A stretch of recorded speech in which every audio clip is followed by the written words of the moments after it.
నా పేరు వచ్చేసి బస్వరాజ్. నేను ఇక్కడ ఇస్రాప హోటల్ ఆపోజిట్ పెద్దిల్లు ఉంది కదా, ఆ ఇంట్లోనే ఉంటాను. మా ఊరు వచ్చేసి పర్వతాపురం. ఓకేనా? ప్రతి ఒక్కరు వచ్చేసి ఓటు వేయాలి, ఓటు వేయాలి, ఓటు వేయాలి. అసలు ఓటు ఎందుకు వేయాలి?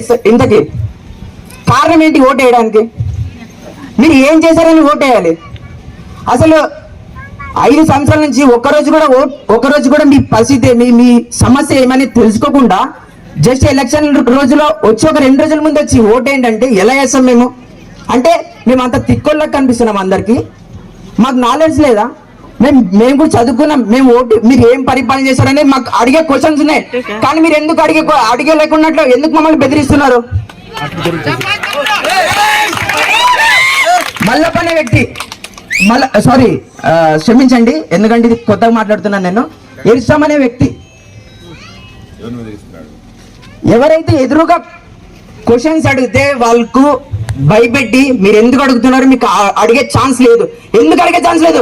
మిమ్మల్ని ఓటేసి గెలిపించుకునేది ఎందుకు? మీరు మాకు సేవ చేయడానికి, మేము మీకు సేవ చేయడానికి కాదు. మాకు రైట్స్ ఉన్నాయి, అడిగే రైట్స్ ఉన్నాయి, కాలర్ పట్టుకుని అడిగే రైట్స్ ఉన్నాయి. కానీ మీరేం చేస్తున్నారు? దౌర్జన్యం చేసి మమ్మల్ని బెదిరించి మాతో లాక్కుంటున్నారు.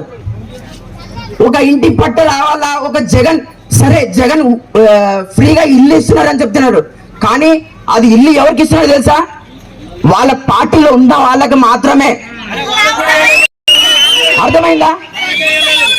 కొంతమందికి అయితే వాళ్ళ పార్టీలో ఉన్న వాళ్ళకి మాత్రమే, అది కూడా వాళ్ళకి ఎవరైతే ఫేవర్ ఉంటారో వాళ్ళ మాత్రమే,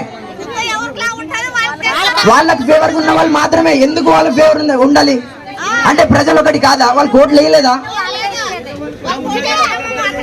వాళ్ళు మినిమం కామన్ సెన్స్ తెలుసా వాళ్ళకి? అంటే వీళ్ళు ఏం చదువుకోలేదు. మెయిన్ గా ప్రజలు అనే వాళ్ళు గుడ్డి వాళ్ళు ఒక 2 మాటలు చెప్పే లోపల వాళ్ళు నమ్మి వాళ్ళకి ఓట్లు వేస్తున్నారు.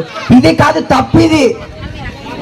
వాళ్ళని 1కి 2 క్వశ్చన్లు వేయండి, ఆ క్వశ్చన్లకి మీరు సమాధానం ఇచ్చినారంటే అప్పుడు మీరు ఓటేయండి.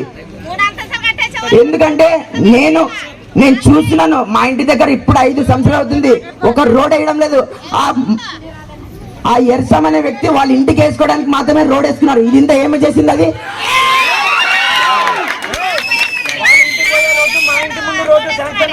అది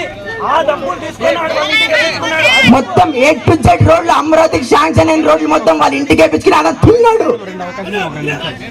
ఇదా మీ పాలించేది? ఇదా మీకు ఎందుకు ఓటేయాలి అసలు? ఇంతకి అసలు ఇంకొకటి ఫస్ట్ మెయిన్ క్వశ్చన్ ఏంటంటే, నేను ఇక్కడ అందరికి అడగాలనుకుంటున్నాను, ఒక్కసారైనా మీరు ఈ ఏరియా కౌన్సిలర్ చూసినారా?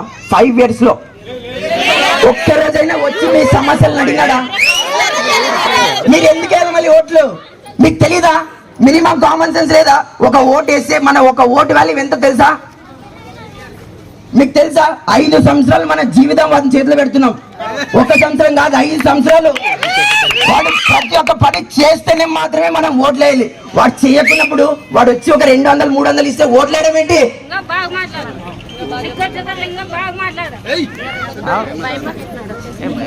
సరే, నేను ప్రతి ఒక్కరికి కోరుకునేది ఏమంటే 1కి 2 సార్లు ఆలోచించి ఓటేయండి. ఎందుకంటే ఇది మన 5 సంవత్సరాల భవిష్యత్తు కాబట్టి చెప్తున్నాను.